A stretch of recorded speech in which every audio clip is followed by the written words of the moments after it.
Premalu cinema ഇറങ്ങിയതിന് ശേഷം ഹൈദരാബാദിലെ ഒട്ടുമിക്ക സ്ഥലങ്ങളും നമ്മുടെ മനസ്സിൽ പതിഞ്ഞിട്ടുണ്ടാവും അല്ലേ? അങ്ങനെ എൻ്റെ മനസ്സിൽ പതിഞ്ഞൊരു സ്ഥലമായിരുന്നു നമ്മുടെ ലുംബിനി പാർക്ക്. ഞങ്ങൾ താമസിക്കുന്ന സ്ഥലത്ത് നിന്ന് കഷ്ടിച്ച് ക്യാബിന് പോകാനുള്ള ദൂരം മാത്രമേ അങ്ങോട്ടേക്കുള്ളൂ. അതുകൊണ്ട് തന്നെ നേരെ ക്യാബ് കയറി നമ്മൾ ലുംബിനി പാർക്കിലേക്ക് പോവുകയാണ്. പോകുന്ന വഴിക്ക് കാണാൻ മാത്രം ഉണ്ട് കേട്ടോ.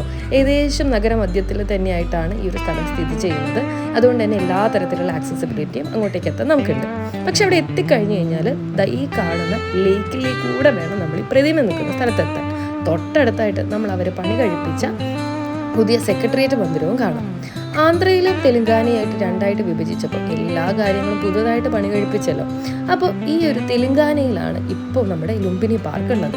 നമ്മൾ ആന്ധ്രയിലേക്ക് വരുമ്പോൾ അല്ലെങ്കിൽ ഹൈദരാബാദിലേക്ക് വരുമ്പോൾ നമുക്ക് ഇഷ്ടമുള്ള പോകാൻ പറ്റിയ സ്ഥലങ്ങളിലൊന്നും തന്നെയാണ്. കറങ്ങിയൊക്കെ കഴിഞ്ഞ് വന്നപ്പോഴത്തേക്ക് നേരെ പോയത് പാരഡൈസിലെ ഹൈദരാബാദി ഒതൻറ്റിക് ബിരിയാണി ട്രൈ ചെയ്യാനാണ്. ഇത് ഭയങ്കര ഫേമസ് ആയിട്ടുള്ള റെസ്റ്റോറൻ്റ് ആട്ടോ. ഒരുപാട് ഫേമസ് പേഴ്സണാലിറ്റീസ് ഇവിടെ വന്നിട്ടുണ്ട്. നമ്മുടെ രാജമൗലിയൊക്കെ വന്നിട്ടുണ്ടെന്നാണ് പറഞ്ഞത്. എന്തായാലും സ്വീറ്റ്സും കൂടെ കഴിച്ച് നമ്മൾ നേരെ തിരിച്ച് വരാൻ പോയി. തിരിച്ച് നമ്മൾ മെട്രോയിലാണ് വരുന്നത്. അപ്പോൾ ബാക്കി വിശേഷങ്ങൾ കാണാൻ വേണ്ടി ഫോളോ ചെയ്ത് വെച്ചോ. പിന്നെ കാണാം. ബൈ.